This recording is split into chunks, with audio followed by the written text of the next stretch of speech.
Good morning sa tanan na santa sa atong online morning devotion nga gahimuon matag sayo sa puntag apan ang atong Domingo nga atong Monday dili ta pa kahimo sa online pero ang atong morning devotion ga padayon ang online lang ang dili natong himuon na matag Domingo tungod kay busy man ta sa Monday na matag exhortation matag gabi so mo nang resume ta every Tuesday sama karon. So, atong sugdan ang atong morning devotion pinaagi sa usa ka awit pagdayeg sa atong Ginoo. Jesus, you're the source of everything, the source of hope, love, faith, and joy. You're the keeper of my soul.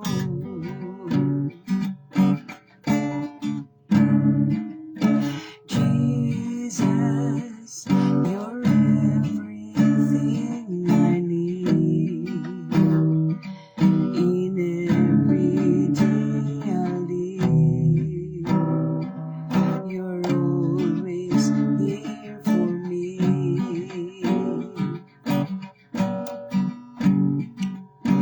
Lord, how can I pay you if there is nothing I can do but serve you? Lord, please open my eyes to see the very reason why you've chosen me. Jesus, Jesus, you're the source of everything, the source of hope, love, faith, and joy. You're the keeper of my soul. Jesus, Jesus, you're everything I need. In every day I live, you're always here for me.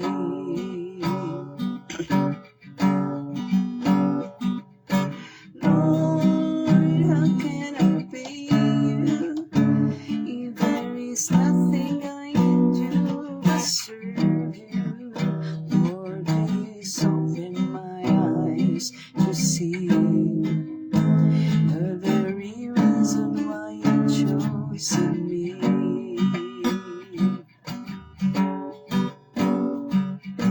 Lord, how can I pay you if there is nothing I can do but serve you?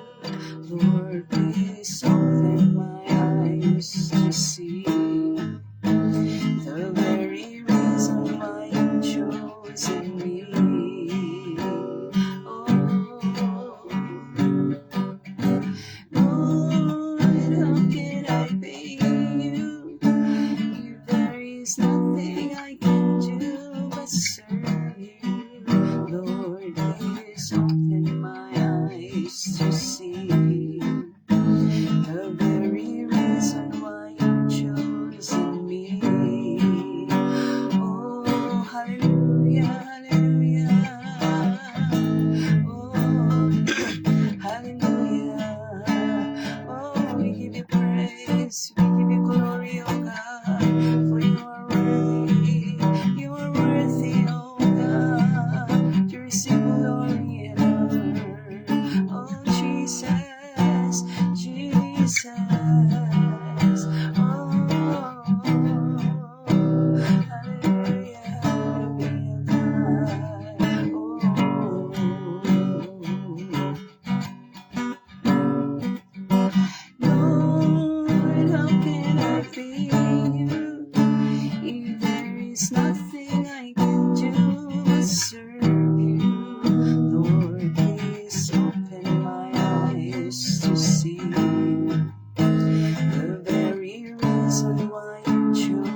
thank you kay Lord sa imong pagbukaw ka na mo amari sa kamuntagon Lord nga ipabuka pa nimo ang among mga mata o nga giibol minimo ka bangon Lord. Thank you kaayo God bisan pa dili sa kamuntagon Lord ituloy na mo ang imong hangangalan. Salamat kaayo Ginoo Lord nga lain ka magiguban ka na mo ama mag-provide ka sa mga mata nga gikinahanglan namo Lord aron kami masustain o God. Salamat labi na sa kalidad malinaw na kakatulog ay mong provide. Thank you kaayo. Isal pa rin nila matahong nga adlaw Ginoo nga Tuesday nga imong gihatag Lord. Salamat kaayo Ginoo Lord nga aning adlaw masinati na usab namo ang imong gahom, ang imong gamanang presensya Ginoo nga mag-provide kanamo Lord sa kusog katapos kabasog sa panglawas Ginoo maghamit namo Lord tibok adlaw. Salamat side ka Lord nga we totally depend upon you Lord every day para kami mula tayo God. Bisa salamat kaayo dawata ang among mga pagdaig ang among mga pagpasalamat mga paghimaya kanimo Ginoo nga Dios namo nga ngayon lamang Ginoo pasidugan sa among kinabuhi ligtanan tungod og pinaagi sa gamhanan nga ngalan ni Ginoong Jesucristo nga among Ginoo manluluwas. Amen. Praise the Lord. So padayon ta sa pagpakli sa balaang kasulatan nga naana ta sa last chapter sa Ephesians. Sa last chapter sa Ephesians, atong itakol ang dinhi sa verse 10 to marag taas-taas yun ni pero sagdi lang atong basahon kini 10 to 18 nga naghisgot mahitungod sa whole armor of God. Kundi finally be strong in the Lord and in the strength of His might. So kung magmalig-on dayta dili ta magmalig-on sa atong kaugalingong katapos, kaugalingong panabot, kaugalingong paningkamot kundi magmalig-on ta diha ra gyud sa Dios ta. Be strong in the Lord and in the strength of His might. Put on the whole armor of God that you may be able to stand against the schemes of the devil. Mga wiles, another term sa schemes is wiles of the devil. O another version, another translation sa other books is the enemy, the devil ang diri sa ako no. For we do not wrestle against flesh and blood, but against the rulers, against the authorities, against the cosmic power over this present darkness, against the spiritual forces, against the spiritual forces of evil in the heavenly places. Therefore, take up the whole armor of God that you may be able to stand in the evil day, and having done all, to stand firm. Stand therefore, having fastened on the belt of truth, and having put on the breastplate of righteousness, and as shoes for your feet, having put on the readiness given by the gospel of peace. In all circumstances, take up the shield of faith with which you can extinguish all the flaming darts of the evil one, and take the helmet of salvation and the sword of the Spirit, which is the word of God, and praying at all times in the Spirit with all prayer and supplication. To that end, keep alert with all perseverance, making supplication for all saints, and also for me, that the words may be given to me in opening my mouth boldly to proclaim the mystery of the gospel. Makita nato diri mga igsoon nga gihisgutan gyud ni Pablo dinhi no nga ang armor gyud nato nagsumikad gyud sa Ginoo. So ang atong gi-acknowledge si Pablo nga kining atong Christian life is a battle against the enemy. Ang atong Kristiyano na kinabuhi di ay pakigbugno ni against the enemy of our soul. Kay naada gyud tay kaaway, ug ang buhat sa kaaway pangita ag pamaagi nga dili nato maangkon sa hingpit ang gitagana sa Dios nga kaluwasan no sa atong kalag. No, munang gapaningkamutan sa kaaway, matapol down ang Kristohanon kay dili gusto sa kaaway nga makuha nato sa hingpit ang saad sa Dios nga kinabuhing walay katapusan didto sa langit nga hingpit. So there are a lot of things that we need to remember. Mga important points that we need to remember nga dili nato limtan isip mga Kristohanon tungod kay ingon si Pablo pakigbugno day kuno ning kinabuhi Kristohanon. Christianity is a battle No, so primero nga atong timan-an diri sa atong gibasa no, things to remember no, Christians cannot stand no, ang Kristo na dili gid ka kabarog no, Christians cannot stand on their own against the evil powers. Di kita kabarog pinagis ng kaugalingong katukos against the evil power. Kay ngano ang kaaway kay di man makita ang atong kontra kay dili makita kay kung makita lang ay lubago na liog dali ra kayo pero di man gud makita. So therefore Christians cannot stand no. Christians cannot stand on their own way against the evil forces or against the evil power. Na lamang nadaan ang kaaway anak kay di man nato makita. Nya dayon ang gakakita nato kay iguro man na niya gagamiton. Ang taong gakakita nato gapahipi ra man siya ana dili man na siya maugid ang atong kontra. No, ang situation dili gid siya mao ang circumstances dili na siya mao nga atong kontra. Ang demonyo nga gapahipi anang mga circumstances anang mga situations ang demonyo nga gapahipi sa tawo nga abi nato tawo atong kontra dili di ay munang lisod kaayo ang fight, lisod kaayo i-fight, lisod kaayo i-battle against our enemy kay lamang naman siya daan dili man makita. Unya atong gapahimungtan kini man ang atong gakakita na dili man na mao, dili man na sila mao ang atong kontra. No, so lisod no, that's why gipahinom dumanta ni Pablo nga kita di kita makabarog sa atong kaugalingong katapos pagpakigbugno sa evil works no, evil powers. So we must rely no, mo ni siyang ikaduha. Ang ikaduha makita nato nga Christians must rely upon the strength and power of God. Siya ikaduha nga ngayon nato inumduman. Una, Christians cannot stand on their own against the power of evil, no? And the second is we must rely on God's strength and power. Dayon ang ikaduha, no? Ay ikatulo makita nato diya sa verse 13. Dinhi makita na nato diri sa verse 13. Therefore Christians must take the armor of God. Kay sa 10 pa lang daan gisultian na gid ta. No, gisultian na gid ta nga we need to be strong in the Lord.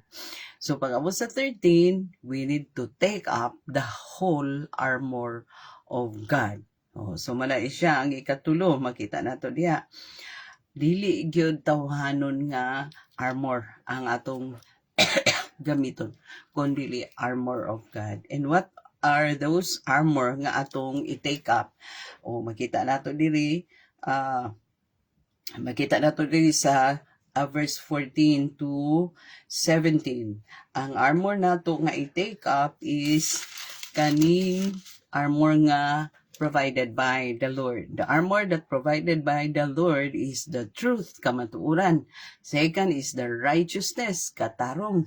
So magkinabuhi ta na nga naatas kamatuuran. Ginanglan gyud nga kinabuhi. Magkinabuhi kita nga naa sa tinuod, dili baka. Then ikaduha, righteousness, no? Kay metaphors manggod ni metaphor ang kaning ni ang mga armor, no? So ang gisulti diri nga mga armor is are the metaphors for our spiritual for the spiritual resources. So muna atong mga resources nga gihatag ni Jesus sa atong kinabuhi. Dala ni Ginoong Hesus. Kay gitunol ni Ginoong Hesus mo na atong gamiton nga mga armor.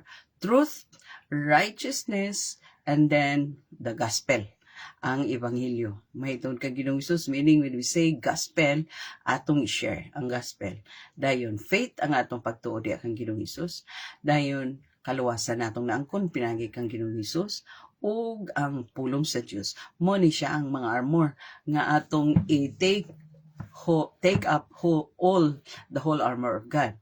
So muning mga armor nato, truth, righteousness, gospel, faith, salvation, and the word of God.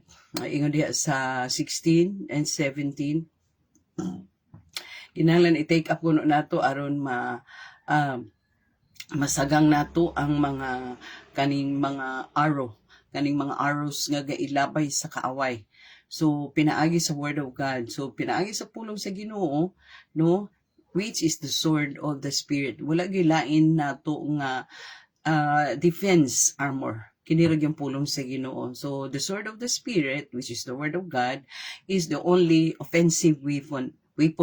Tanan nga weapon diri, tanan nga armor nga gihisgutan dinhi no sa chapter 6 verse 10 to 18, defensive weapon ni siya. Pero pag abot sa sword of the spirit, the word of God, which is the sword of the spirit which is the word of God, mao ni siya ang atong offensive weapon. So kung offensive weapon, kinahanglan gid ay nga we need to learn to use the word of God. For example, in a certain situation, kung galisod na ta, kay walay provision si Lord, then use the word of God against the wiles of the enemy, against the lies of the enemy. Atong i-counteract ni pinagis pulong sa Ginoo. Gamito na to, my God is my provider.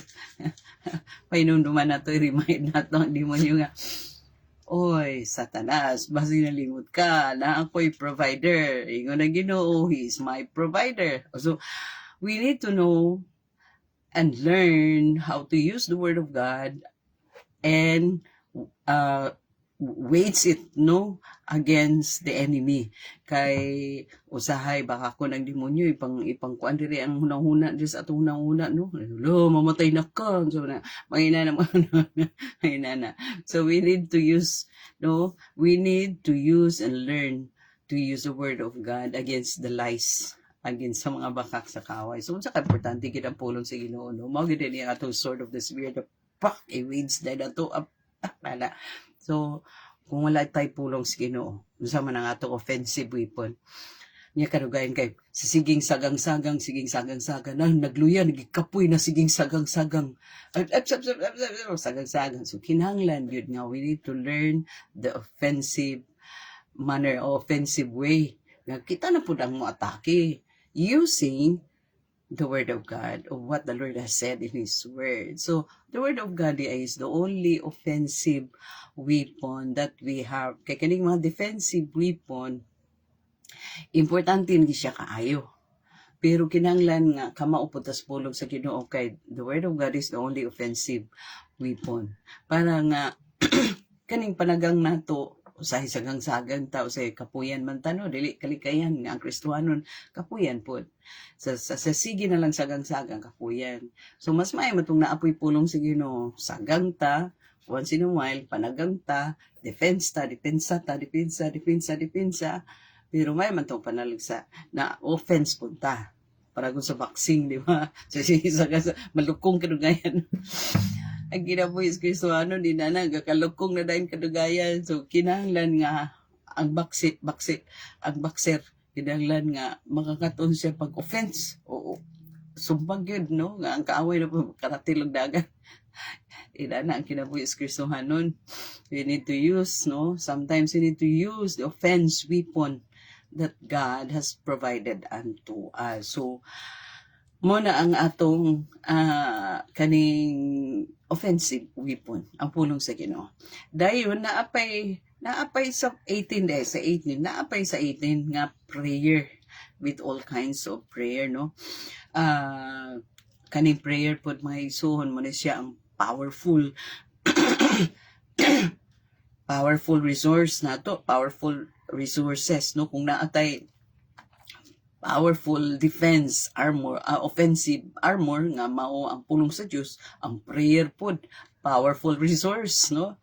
So ang pulong sa Dios ug ang prayer magkuyog yun ni magison kay mo ni siya ang mga powerful resources nato, powerful offensive resources nato, no? Ang pulong sa Ginoo ug ang prayer. So daghang kaayo mga katingalahang mga gaka-accomplish nato through prayer. Kay ngano, spiritual ang warfare, dili physical. ug tungod kay spiritual ang warfare, gikinahanglan nato ang katakos nga iyahan ni Lord. That's why ang luhod, ang prayer importante kayo. So mag-uban gyud ang pulong sa Dios ug ang mga pag-ampo. Why? Because this is an offensive weapon that the Lord has provided unto us. Tumana na to, pulong sa Diyos, o mga pag-ampo, Word of God, and prayer.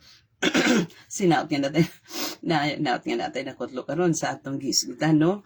Nga armor of God nga nabasa nato diya sa last chapter sa Ephesians, chapter 6, verse 10 to 18. Og mag-ampo ta labing balaan gamhanan mahigugmaon langit no na mga mahal. Nagapasalamat kami kaayo Lord nga ikaw gid ang Dios nagapahinumdum gid kanunay kanamo Lord nga kaning Christianity di ay isa batol kinabuhing Kristohanon pakigbugno gid di ay batok sa mga puwersa sa kaaway Ginoo nga gapaninguha sa pag-destroy kanamo Ginoo aron dili namo dili kami mulahutay aron dili kami makaangkon ni anang hingpit nga saad nimo nga kinabuhing walay katapusan. Sa salamat ug salamat kaayo sa imong pagpahinumdom ganamo karon niining mauni mo nga pulong o God.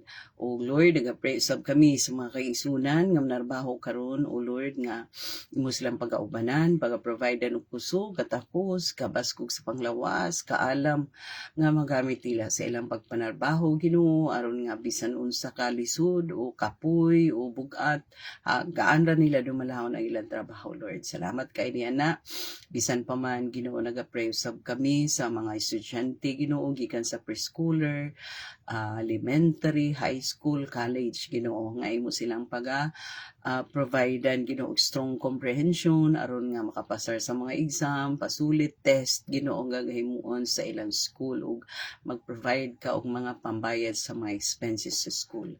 Bisan pa man Ginoo Lord nagapray kami sa mga kaigsunan namong mga teacher nga imo sab silang ubanan, provide ng kusog, katakos, kabasog sa panglawas sa makaya nila ang pagdumala sa ilang mga classroom, sa ilang mga pupils, sa ilang mga students.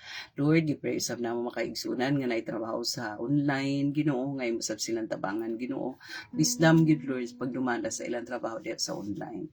Thank you kaayo bisan pa mga kaigsunan nga na ay mga business nga ipang manage Lord ikaw Ginoo magatabang mag-asenso sila provide sila Ginoo Lord o obedient nga heart submissive nga heart Ginoo diha kanimo kay naara kanimo Ginoo ang power to prosper ug tudloy sila nga i-honor ka sa ilang business aron mag-asenso sila. Salamat kayo dalaygon ka Lord sulay katapusan amahan dawata ang among mga pagpasalamat pagdaig paghimaya tunula mo diha kanimo ninisay sa kabuntagon nining adlaw nga Tuesday dawata kini Lord pinaagi sa gamhanan nga ngalan ni Ginoong Kristo nga among Ginoo ug maluluwas. Amen. God bless us all until next morning.